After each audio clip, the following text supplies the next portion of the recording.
Welcome back to 5 Acres Honey Farm. I'm Tara Lynn. I was just editing this video and I realized I didn't film an intro or an outro when I was putting it together. So it is currently snowing / sleeting out, so you might hear some little background noise as that sleet is hitting the window and the skylight. One of the things that I like to do is explore small towns, in general in North Carolina, but pretty much anywhere too.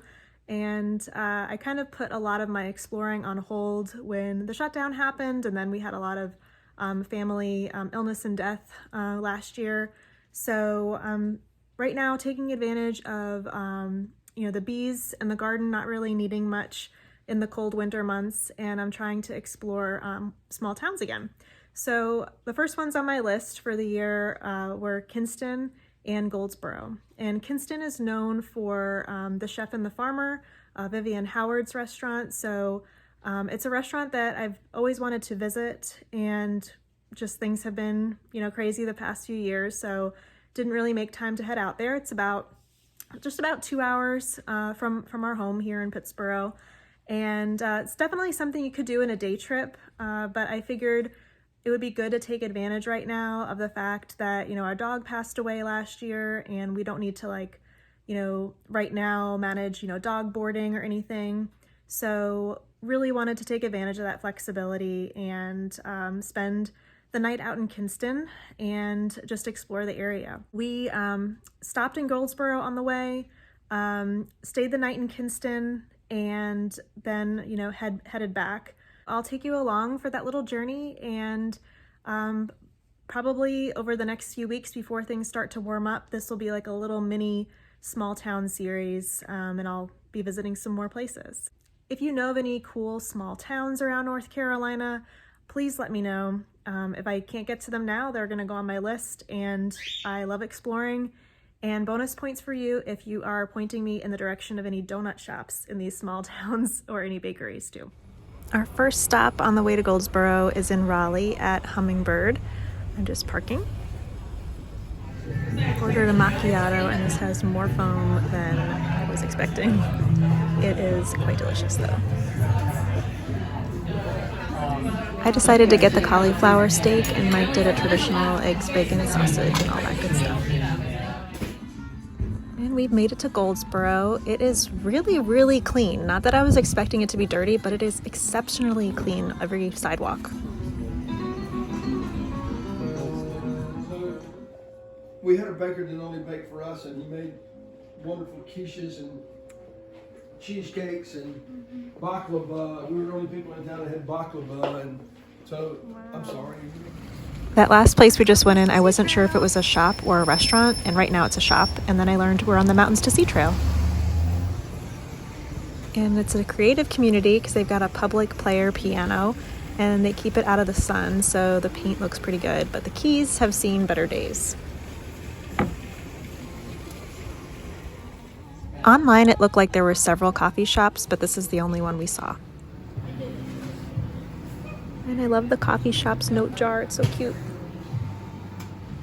Next stop, donuts. Which is a cross between a croissant and a donut. And then we have our field croissants as well. Mike opted to try the cronuts, which is on the left, and I got the powdered one and a rum glaze. Stopped at the Goldsboro Antiques Mall on the drive out to Kinston, and I found a few really cool things, which I'll show you when I get back home, and just love exploring.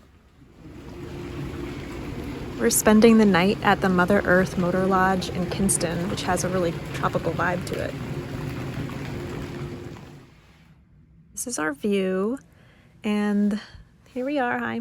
And this is the room, which has kind of a Mad Men vibe to it. There's, still some, like stains on the table and like some outdated looks to it, but they've done a really nice job just giving it a more modern look, and, the bright colors, and it just feels like a really good space to just stay in.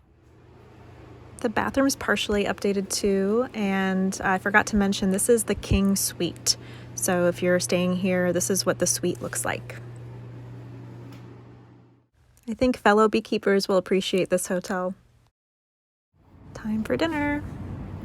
All right. Taking us upstairs, and this place is so much bigger than I expected. I ordered the lasagna, and this is really different than any lasagna that I've had. It's kind of like in a puffed pastry, and the Brussels sprouts are amazing. Mike got their boneless ribeye, which I had a bite of, and it was really good.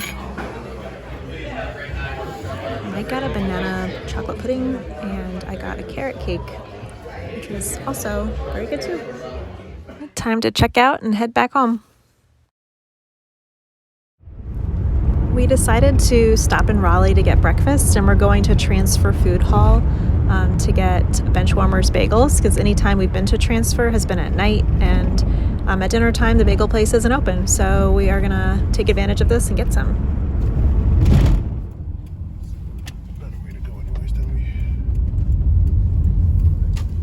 I forgot to take video here, but this is Benchwarmer's Bagels, and it was fantastic.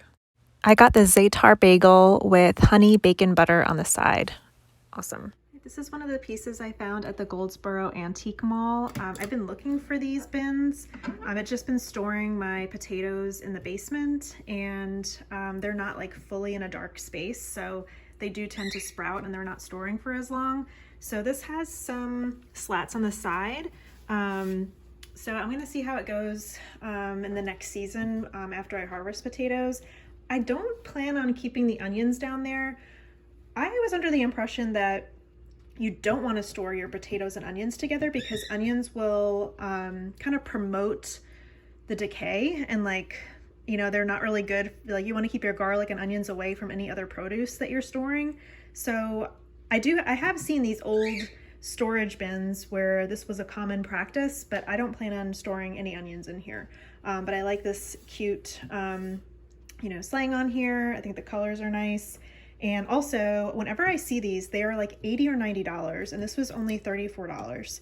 So when I saw the price on it and what great shape it's in, I figured it's a good time to do it. And for now, it's hanging out by the honey bar, and hopefully we'll get some good potato harvest this spring.